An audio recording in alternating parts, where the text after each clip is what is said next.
Brought to you by Prep Matters and the Self-Driven Child. Part of willingness to pay has to do with, whether the best students are willing to pay full price at a more selective school, but not willing to pay full price at a slightly less one, right? So in effect, that they were buying students, good students, through these discounts. The problem is once that starts to churn through the marketplace year after year, other competitors have to do the same thing or they're going to lose even more students. And so over the course of just 20 or 25 years, nearly everybody had to start offering this merit aid, with the exception of the 40 or 50 most selective schools in the country. How important are standardized tests? Why isn't my child doing well in school? Do you need a high school diploma to apply to Harvard? Education is one of our most cherished institutions, but it can also be one of our most exasperating. And it's where almost all of our children go, from toddlers learning their ABCs to critically thinking adults stepping out into the world. I talk with experts in helping teens and tweens navigate the transition to adulthood in order to bring you the tools you need to help grow resilient, self-driven, and successful young adults. I'm Ned Johnson, and this is Prep Talks.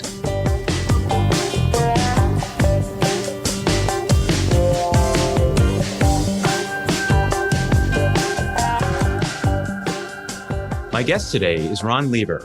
Ron has been the Your Money columnist for the New York Times since 2008.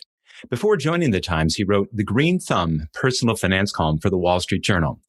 Ron Lieber is the author of The Opposite of Spoiled: Raising Kids Who Are Grounded, Generous, and Smart About Money, which was an instant New York Times and Wall Street Journal bestseller when it was released in 2015.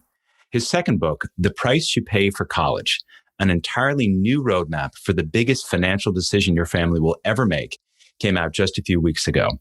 Ron, thanks so much for joining me. It is a pleasure to be here. Thank you for having me. Oh, this is a great book. I kind of work in kind of part of the college admissions process, and I think I know. And I have a son who's a freshman in college, and I like to think I know somewhat about this business. But boy, this was wonderfully eye-opening in both some ways that make me want what left of my hair sort of pull out of my head, but also some ways that were incredibly useful and really instructive. If I may, can you just sort of jump off with why did you write this book now? Sure. So here's what happened. The phone started to ring and the email started to ping with increasing frequency starting probably around 2014, 2015, as I began to age as a person, and as a parent, into the cohort of people where, some of my peers who were early breeders started to send their first kid to college. And they kept saying to me, hey, Ron, you've spilled all of this ink in the New York Times over the question of how to save for college and how to pay for college and not getting yourself into trouble with student loans. But I've got a different problem here, which is that nobody raised a flag and told me that the flagship state university had passed $100,000 for 4 years. And I cannot believe that the school I went to 30 years ago now costs over $300,000 at the rack rate. And I don't understand the financial aid system, and I don't understand all of these merit aid offers that are coming our way.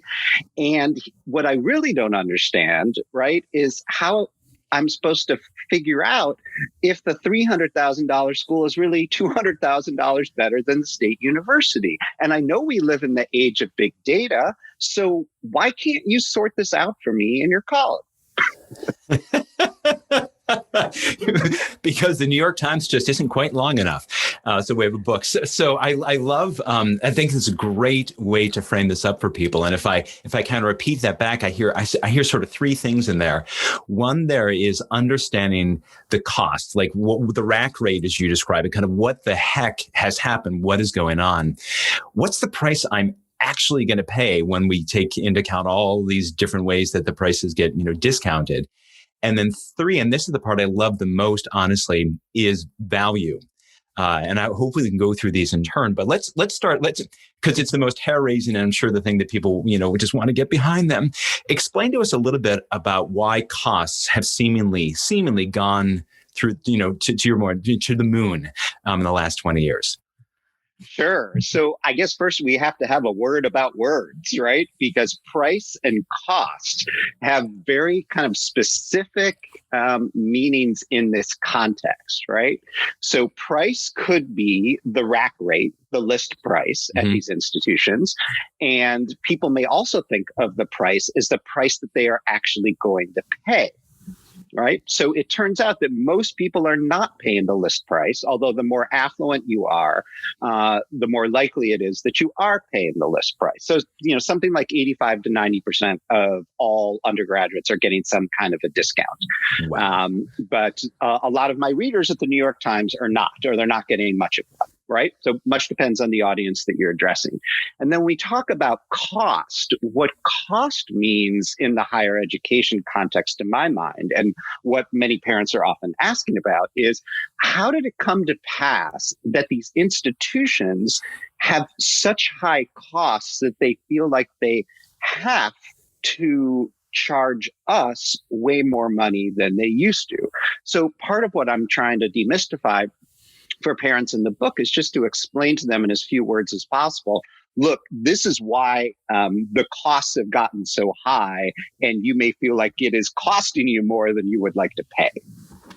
And so let's pivot towards that. You say 85 to 90% of people get some kind of discount off the sticker price. And just to you do a really nice job of sort of disentangling the different, kind of real merit aid versus kind of coupon merit aid, and then financial aid. Can you walk us through that? Sure. So here's the biggest way that things have changed in a generation since, the parents of today were in college themselves. Back when we were in school, the financial aid system was based mostly around need. Right? If your family needed money, maybe you would get some. And need was demonstrated and measured by what was then the old FAF form, but, is now known as the FAFSA. And so the federal government would help determine your need. And then the schools themselves would use a separate form with a bunch more pesky questions to dole out the aid that they had. So what has changed is that there is a whole new branch of financial aid known as merit aid. And merit aid can mean a number of different things. The way that it started was that there were a number of somewhat less selective private colleges and universities that were really suffering because parents who had the ability to pay their full prices were increasingly questioning whether they should have the willingness to do so.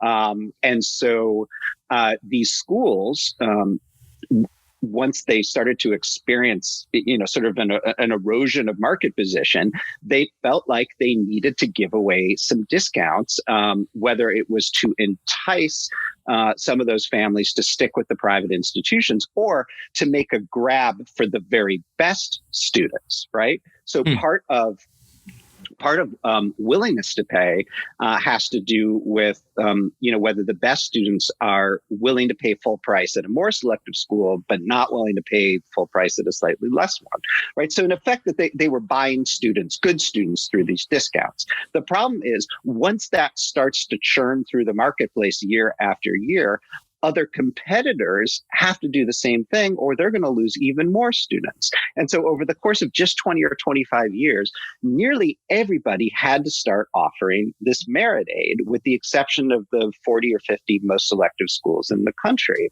And what happened to the schools that started doing it first is that their pricing power eroded so much that they now have to give away merit aid to nearly everybody. And listeners can't see the sort of scare quotes around merit aid that I'm making to myself right now. But, once everybody gets a trophy, is it even really a scholarship anymore, or is it just a coupon? Yeah, and you described this hilariously as the Chivas Regal effect, right? We put our price really high so it seems like a luxury good. Then we just discount the heck out of it and make us feel like, oh, I got this wonderful discount because I'm so meritorious, when in fact they're kind of using that merit money to buy my other money that I'm actually paying to the school. Exactly, right? So, the list price is actually meaningful, and it's meaningful in a couple of ways. First of all, there is that Chivas effect, right? Which comes from this perhaps apocryphal. I literally tried to get Chivas Regal to talk to me about this and they wouldn't. But this story, legend, goes back decades. It says that when Chivas doubled their prices, they quadrupled their sales, right? And so private colleges and universities feel like they need to have, an all-in cost of attendance and starts with a 6 or a 7, or otherwise there will be this perception that they're not actually that classy or that fancy or that they don't deliver on value. But so many of those schools are discounting for almost everybody now. So is it meaningless? Well, not if it has that sort of intended marketing and branding effect. Then the other thing you have to think about, right, is that at lots of these schools, there are a small number of people who continue to pay full price, and colleges continue to chase after those folks with all of their might, because it makes an enormous economic difference if 10% versus 5% of your student body is paying full price. That's real money if you've got a couple thousand kids around, right? And so they continue to hope against hope, and sometimes against all reason, that they will be able to find more people who will do that. And sometimes it's international families who are not eligible for need-based aid, or who do not need it, right? Who just want their kids to be educated in America. And then there is a small but desperate group of parents and families where the kids themselves have had kind of a rough go of it in high school, but the families are affluent and they just want some place for their child to land safely. And they're basically willing to pay whatever to get them there. And so colleges behind the scenes are frantically chasing after, these people with both the ability and the willingness to pay full price. And one of the things that feels really problematic about this is when we see all this merit money that maybe really isn't meritorious going to chase students. There's very much a sense that this is coming at the expense of more academically talented but less advantaged kids, right? And I read a little bit of your background, and you and I have I apparently have two things in common. One, we went to colleges that really dislike each other. You as an Amherst grad and I as Williams, and we'll have. Sorry that happened. I understand. I appreciate that sympathy. Believe me, it's reciprocated. And also that we were both Pell Grant students, right?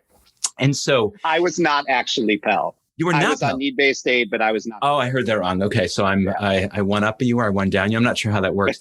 Anyway, for both of our situations, needed the financial support of other people to make college, or at least those colleges, possible for us. And it's hard not, at least I constantly find myself kind of in two places. One, thinking, why should we be spending money to families who don't need it?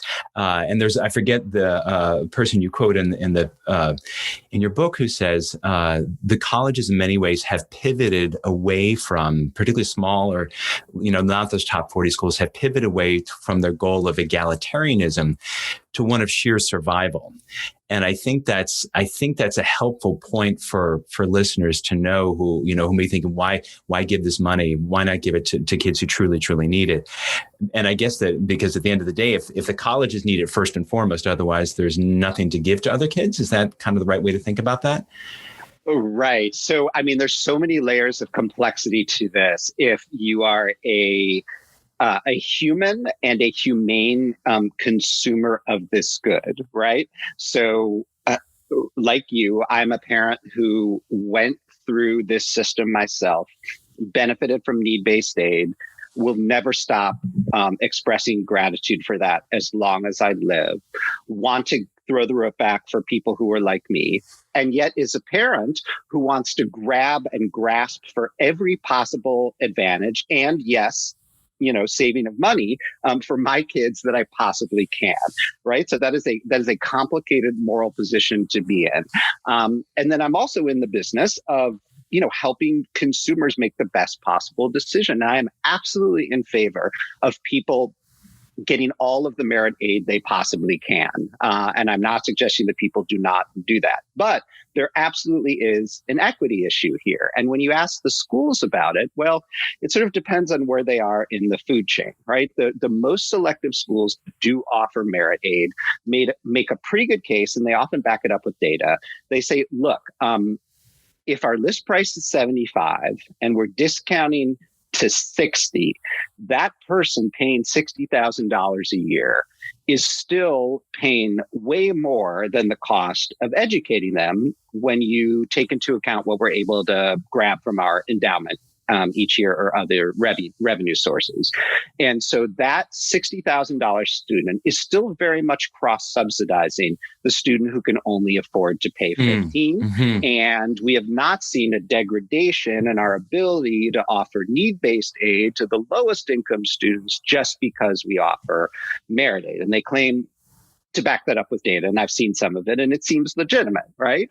But it is hard not to believe that as you get farther down the food chain, there is just a decreasing ability as you discount for affluent families to afford to subsidize the lowest of the low income.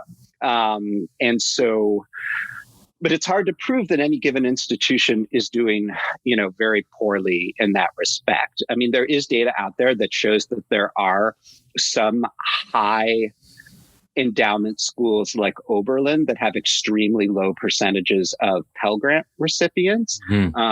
Oberlin really needs to answer for itself, frankly, but I spent years trying to get them to talk to me on the record for the book, and they refused. We appreciate your hard efforts there. Maybe they'll hear my little podcast and turn over a new leaf. Maybe they'll feel guilty. Well, speaking of guilty, you make a point in the book that when talking about money is really talking about feelings. And you point up the feelings that are way too often riddled through, this whole process of college, both for parents and for kids, of fear, guilt, and snobbery or elitism. Can you unpack that for us a little bit? And I found it so helpful to put a finger on that, to really point out to anyone who reads this wonderful book that it's not just you. I mean, these are the feelings that naturally arise in the system that we currently have. Sure. So to start from the beginning, right? Yeah. Every money conversation involves a lot of feelings, and the more money that's involved, the more feelings that are in the mix. And if it involves our spouse or our kids, especially, then they're going to be exponentially more feelings. I must attribute the money equals feelings equation to my friend Carl Richards, who wrote a great book called The Behavior Gap, and who I edited at the New York Times for years. So you have to start there, right? You have to have an internal emotional reckoning, and an emotional reckoning with your spouse, if you have one, and your ex, I'm afraid, if you have one of those, to make sure that everybody's on the same page, or that at least that you're being intensely honest with yourself about it. And what I found again and again when talking to parents was that, one of three things was bubbling up, or often all three things simultaneously, right? The first is fear that if as parents and as a family, we do not make the right choice or send the kid to the right place, that everything that we have worked for to create a set of scaffolding around our children and a safety net underneath will all fall apart, right? The wrong choice will lead to that kid tumbling down the social class ladder that we have spent generations trying to climb up, or that our child won't be able to leap a few rungs up the social class ladder from, the working class place where we find ourselves now, right? So there's fear of that, fear of falling or not rising. There is the guilt around the fact that maybe our parents did it for us and just were able to write a check for it or save the money, and that we may not be able to do it for our kids. And so we end up going into crazy amounts of debt, or turning other backflips in a way that may be detrimental to our family over the long term, because we feel like we just owe it to them, and we're failures as parents if we don't give them essentially whatever they want, right? And then there's the snobbery and elitism around, private versus public, and, name brands versus non-name brands, or just a school that, people in your region don't know much about, and your kids or maybe you, when it comes time for the Facebook reveal and the rear windshield bumper sticker, wanting to do something that will appeal to snobs or elitists, because maybe you're a snob and elitist yourself and you just don't want to reckon with that. Or maybe you're being more practical about that and you're saying, well, I'm no snob and I'm not an elitist, but I'm really worried about those people out there in graduate school land, or who have the super fancy jobs, who might look askance at my child's state school education, but might be more likely to give them the benefit of the doubt if they go to one of the most selective schools in the land, right? And so these are the things that just, course through our brains, and we might as well listen to them because it's hard to make them go away. And so part of what I try to do, and this is, all of part 2 of the book, is just kind of walk people through, okay, how will these voices speak to you in your head, and what should you say back to them? I love it. It's funny. My wife's orchestra spouse, she calls him, her stand partner. She plays second violin, works for NIH, and his oldest of 3 is just about to start the college process. And he realized that she was looking at University of Toronto as well as a bunch of schools in the States, and realized that were she to choose Toronto rather than going in the US, that he'd be able to retire within 2 years. Right.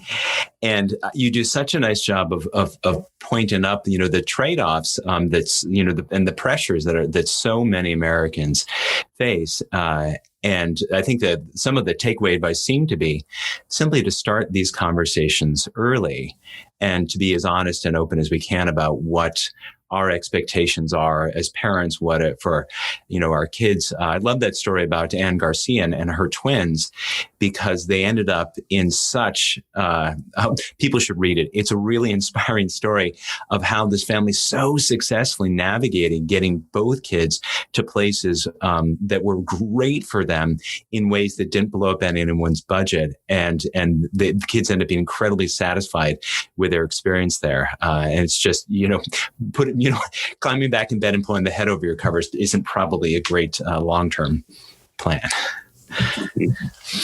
Now you do so pivoting away from kind of dark emotions to and price and cost to value.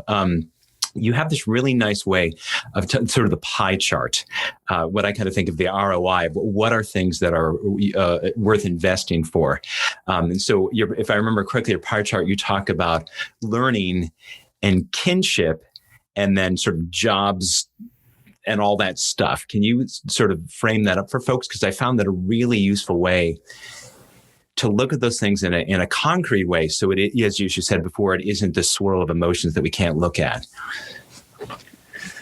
Right. So before you do anything else, you have to define for yourself what college even is, right? What is this, generally for purposes of my book, residential undergraduate experience that you are shopping for, right? What is the definition of success, and how much is enough? And again, when I talk to people, it sort of came back to 3 things that they thought that they were buying or trying to buy. Number 1, they thought they were buying an education, right? They are going to college to get into a classroom and to have their minds taken apart and reassembled piece by piece by expert instructors into a different and better version of a brain that will help them become a better and a more well-adjusted person, right? They want their minds blown and their minds grown, right? So, I like that. So that's number 1, right? Number 2, you go to college to meet your people, right? You are seeking kinship, a second family, the group of peers who will show up at your wedding, who will carry your casket and will do everything in between, from helping you find your next job when you're out on the street to investing in your startup, when you've got a business plan, right? And it's not just peers, it's mentors. Some of the best research that's been done on undergraduate education, comes back kind of again and again to the extreme power of, finding a mentor who will help guide you, especially through the first couple of years of your career, right? So you're seeking people who are older and smarter and wiser than you, to also be part of your kin as you move off into the world. And then the third one is, you go to college for the credential, right? I mean, we have a huge crisis of completion in the United States where, roughly half of people don't even get the degree that they show up for. I begin with the assumption that my readers generally, their kids are more likely than not going to finish, right? So what does the credential actually mean? And I can jump in there for 1 second, because you're going Sure. back to the connection and the mentorship, that you point out that 19% of freshmen don't come back for a sophomore year at all. So, for parents, that's $10, $20, $30, $50, $70,000, right? That might be just flushed. And now where is the kid? And so these questions that you do such a nice job of framing up, but also how to answer these questions. In my world, people always talk about fit, which parents tend to think of as, people in my world sort of downplaying expectations. You don't want me to go to Harvard because you don't think, but that all that fit really is that connection and the mentorship that you talk about, because I just can't imagine anything more discouraging than kid going off to start college and hope to, have their mind blown and grown, as you say, and then to come back and so often because they didn't look at the things that you suggest people look at, they didn't get to that. Anyway, back to you, but I think it's such an excellent point you raised. Yeah. So, on the completion front, I mean, there is data about this. You can go to the college scorecard and other sources of data and find out what percentage of the first year students are not returning and what percentage of people take more than 4 years or 6 years to get through any given place. But hopefully, if you're asking the right questions and you sort of define success for yourself ahead of time, you have shopped accordingly and you have selected a school that is going to give you the best chance of being happy, which is and affordable, right? Which are the best ways to make sure that you stick and it sticks. But it's absolutely, worth seizing on that data and that question, right? So when it comes to, the third element of this, the credential, right? Some people go into the process with a very kind of practical head of steam, which is that we are, a working class family or a middle class family that's just kind of hanging on for dear life. And what our child wants and needs more than anything else is the kind of degree that will give them the best opportunity to find stable employment that will make them happy and will make them it will make it as likely as possible that they can stay employed, right? So, they are going to college to become a teacher. They are going to college to become an accountant. They're going to college to become an engineer. They're going to college to become a nurse, right? And so what you're looking for is a credential that will be meaningful in the employment marketplace and kind of nothing more and nothing less.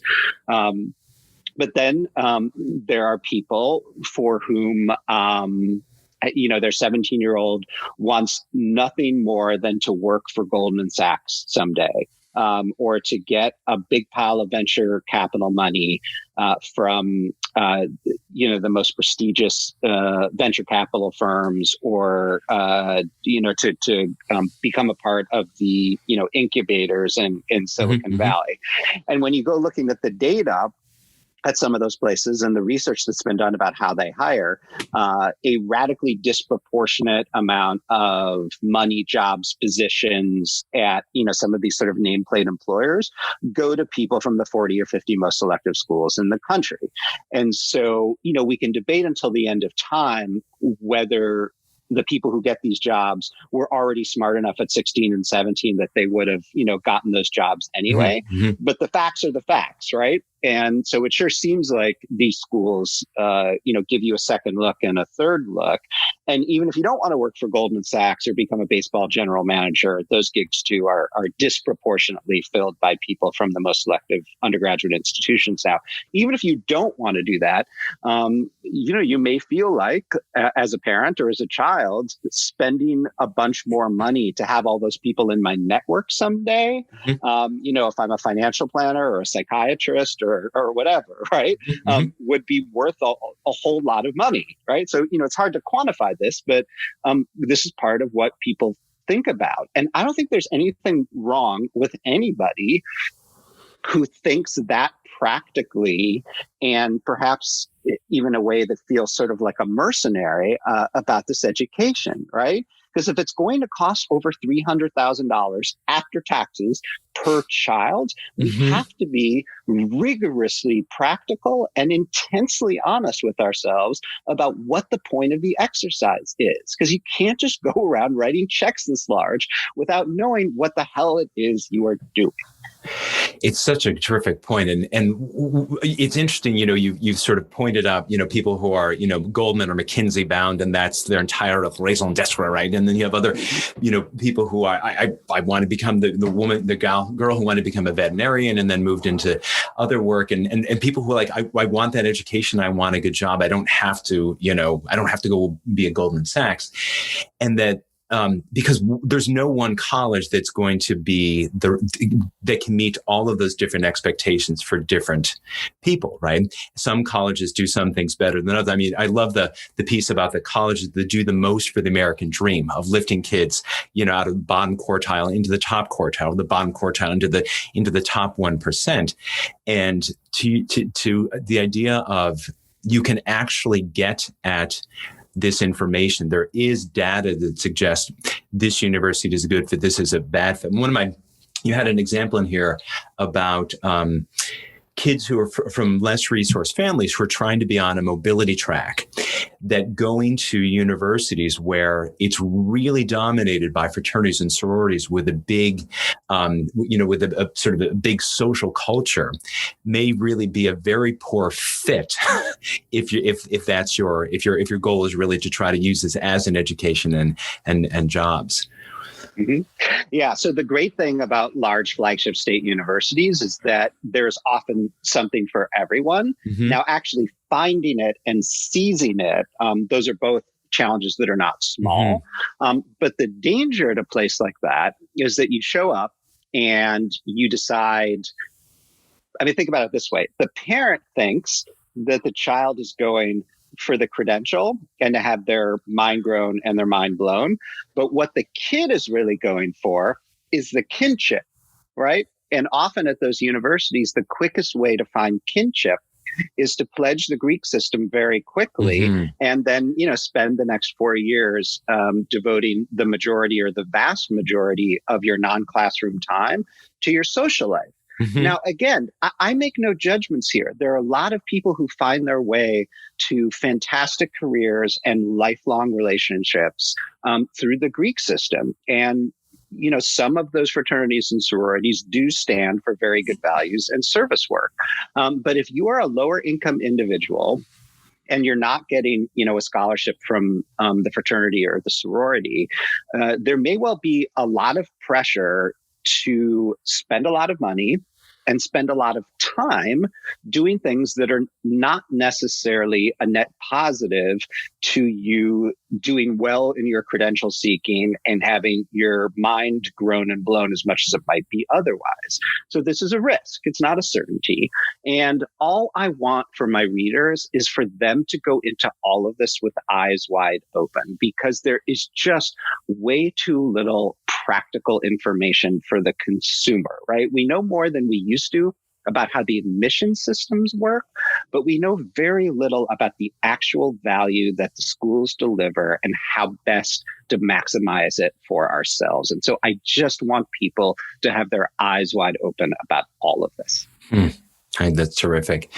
I should say for folks who are looking to pick up the book, one of the things that I keep coming back to is you provide not only kind of these are the resources where you can go and get this information that's not, the university and the college will obviously present the facts it wants to present, but, the common data set, the dashboards, the different places where people can actually get, like a Morningstar review about a college, right? How do they do with retention? How do they do retention with kids of lower income and with underrepresented minorities? What's the job placement? Blah, blah, blah. And you also put a bunch of really good questions in of things to ask, like, because peers are so important.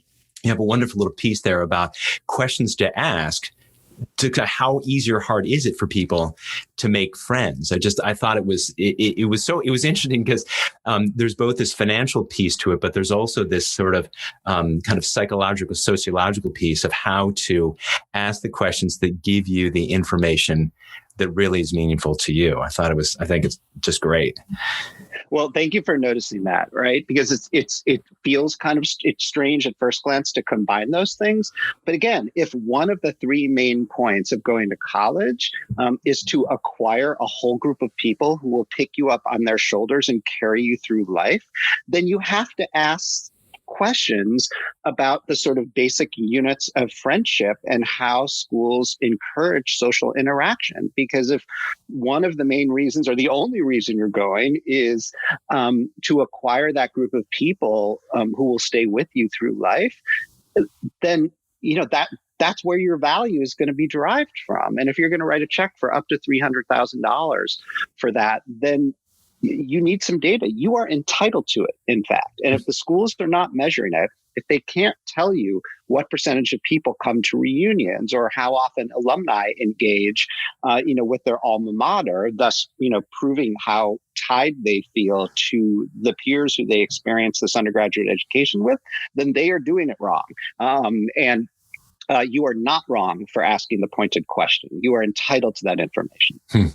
I should say, I'd also like to give I was pleased to see, and would love to give a shout out to Marie Bigham and Julie Lifcott-Hames and their, I thought, really nice insights about diversity at colleges, because as you point out, so many universities have put tremendous resources into making a diverse class, right? Incoming classes, but a lot of work still to be done to make the experience for folks in there that there's actually, the experience getting the benefits of diversity. I guess in the book you say what are the questions to ask or what's the data to look at how atomized are campuses, right? We're all these folks are here and those folks are there, and never the twain shall mix, Sure. And, I would just encourage, parent shoppers to think about it this way. It was revelatory for me to try to figure out exactly how to make the case for purchasing diversity, right? For making diversity a consumer criteria. And what it came down to for me was that I thought back to the people who taught me the most, peers who taught me the most, and the ones who have kind of stayed with me the longest. And what I realized was that every single one of them, there was something fundamentally different about them from me. And sometimes it was race, sometimes it was religion, sometimes it was sexual orientation, sometimes it was sort of political predilections, sometimes it was just kind of mere geography or the fact that they were an immigrant, right? But I realized that a big part of what attracted me to them as an undergraduate was that there was this sort of, mystery that inspired curiosity in me. Now, I grew up to be a journalist, right? I'm curious for a living. I'm probably You're on the built that way. Right. I'm probably like on the lunatic fringe of curiosity, right? But just getting windows into other people's lives and other people's point of views was just a huge part of what was literally enriching for me, even, while I was, paying a discounted rate at Amherst College. I feel like from that alone, I got more than my money's worth. And it took me a couple decades to get it through my thick skull that was a big part of what I derived there. So part of what I tried to do in the diversity chapter was just, get people to ask questions about this so they can begin to reframe their own perspective and maybe even reframe their teenagers' perspective about part of the point of the exercise. And part of the point of the exercise is to learn stuff about people who are different than you and how they think. Because when you get out into the world, whatever it is that you do, most people you encounter will not be exactly the same as you and the people from your house of worship in your nice little upper middle class community that you grew up in, that you might have grown up in as a teen. And it's such a good point. I mean, I love the economic argument for an educational argument for diversity. I also like the sensitivity you had in there, in that, for people who can't see me, I'm a white, balding white guy, right? But also for families whose kids are of color, and this again, back to Marie and Julie, of what are the questions that families, families of color can ask, so that their kids are not there, so that their kids are not there to benefit other people, that their kids are there to benefit themselves. And if there's a mutually beneficial, awesome, but that my black kid from LA is not coming to Amherst, Massachusetts, just to benefit someone from Amherst, that how families of color or lower income families, or ones or both, or sexual orientation, so on and so forth, can ask the questions to find the right place, because we know the world's a little more fraught than we'd like it to be. And for good learning, this is sort of putting a pin on my book a little bit. Good learning can't happen when people don't feel psychologically safe. Right. Yes. And if I can segue just a little bit, your treatment about mental health, I thought was awfully important. I was frankly blown away by the numbers that you talk about of kids who are showing up at, so highly successful students, but who are also troubled by mental health issues. And we want to go to places where colleges support those well, but also make sure that the kids are going to a place with eyes wide open, where they're not having, tokenism and suffering, some psychological injury when they're actually there to get educated and connect with folks.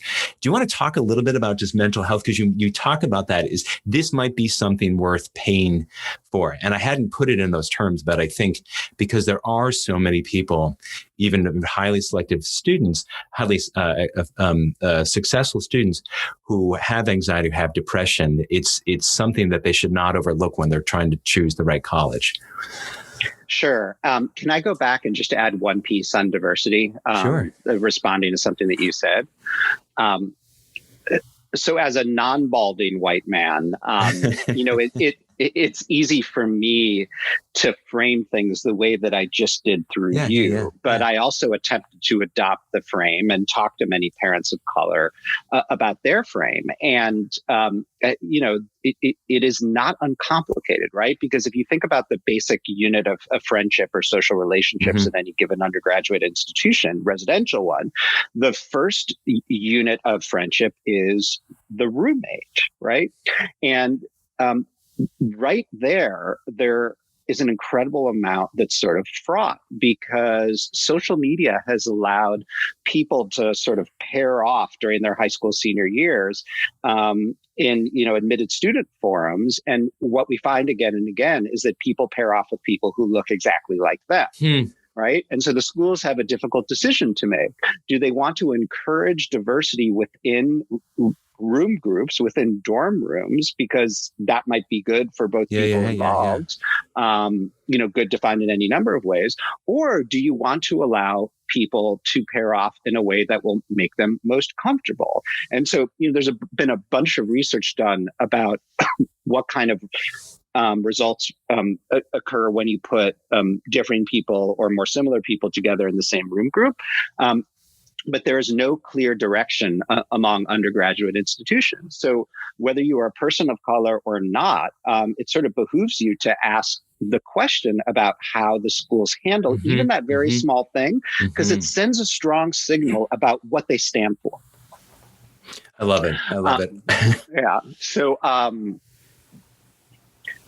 the mental health thing blew my mind as well. And it started for me, several years ago when I was addressing a group of college presidents who had come to visit the New York Times. And I started with a sort of standard icebreaker that I use with strangers in this sort of context. And I say, tell me about the thing about your job that has surprised you the most or that surprised you the most when you got it.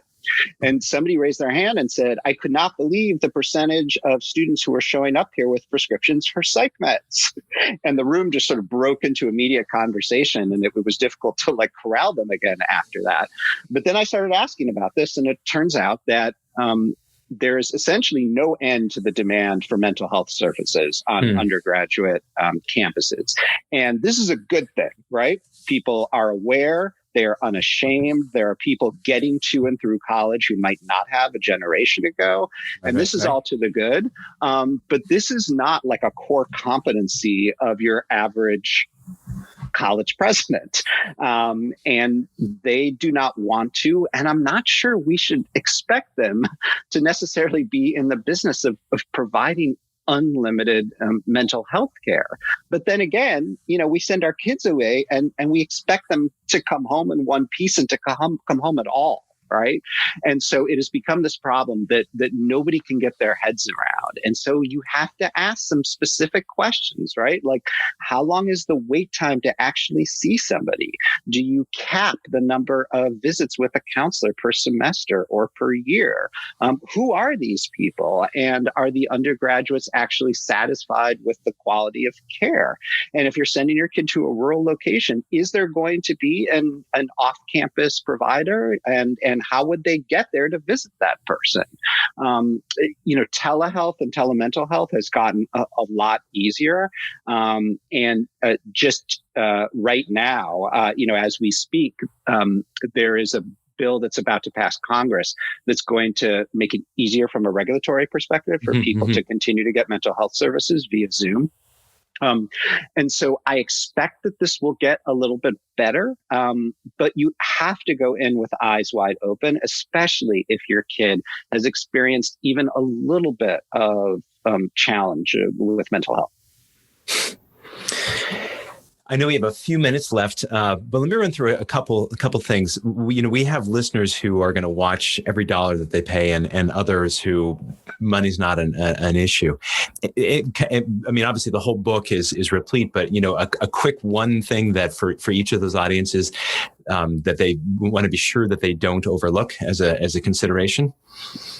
I would say one crucial thing is don't discount options out of hand without having researched them. There are all sorts of people with lower incomes who assume that colleges with high list prices might never be affordable. And they don't bother applying and don't bother putting the financial aid application in. And never find out that there might be huge discounts based on need. By that same token, middle and upper middle class families don't understand that there is a significant amount of merit aid available at many selective private and colleges and universities that can help bring costs down. And then there are snobs and elitists who sort of turn up their nose at the state university system or the branch of one nearby without investigating, there's an honors college over here with a couple of faculty members who make sure that, the smartest students at this institution get a boutique experience and are treated like the academic stars that they would be. Maybe I should go check that out and see if the students there actually have a great experience and they persist through the program. And is that a way, for my child to get a really great experience at a discount? Right. I think there's just too much kind of closing off of options, which I understand, right? Because the data is so scant and there are so many choices and we're all so busy and preoccupied, particularly right now when we're just trying to keep from getting sick or recover from getting sick. And so I get but all the more reason to start this sooner and think a little harder about it, because it is one of the most significant decisions we ever make as a family. Yeah, it certainly is. Well, let me end here with your friend, your pal, Carl Richards. Can you talk about his little Venn diagram, which I thought was such a wonderful way for us to think about this process. I want to write this out and put this on my own board for families to think about. Sure. So there are two bubbles. There are things that matter, and then there are things that you can control. And there's only a little tiny overlapping space of things that matter and things that you can control. But it's that little tiny space that is what you should actually focus on. Right? It strikes me as a financial guru's version, in Venn diagram form, mind you, of the Serenity Prayer. It's like the financial serenity prayer. It's there we go. You and Carl can trademark that, the financial serenity prayer.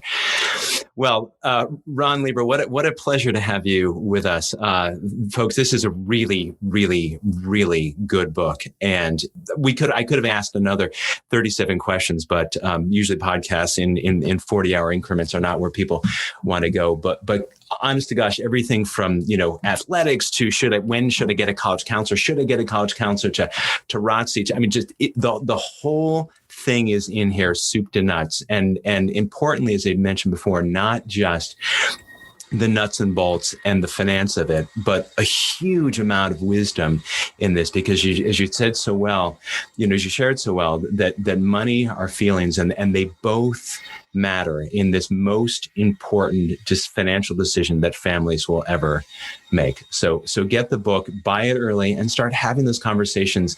I can't think of a better resource to help families have these important conversations with their kids. So then the end, as you say, the last chapter is hope, which I love. And you say, I hope you look back on this process someday and know the price you paid was worth it. And that's, it's something we can all use. And I'm very grateful to have you join us and to put this much time and thought and heart into this terrific book. Thank you. I appreciate the kind words more than you can know. And I can't wait for people to get their hands on it and start putting it to work. I want to raise a not small army of people who feel entitled to better information and, at the end of the day, more hope and serenity about the decisions that they are making. Something we all get behind. Terrific. Thanks a million, Ron. It's great. Thank you. Thank you for listening to Prep Talks. Please subscribe to us for free at Apple Podcasts, Google Podcasts, Spotify, Stitcher, or wherever you get your podcasts. See you next time.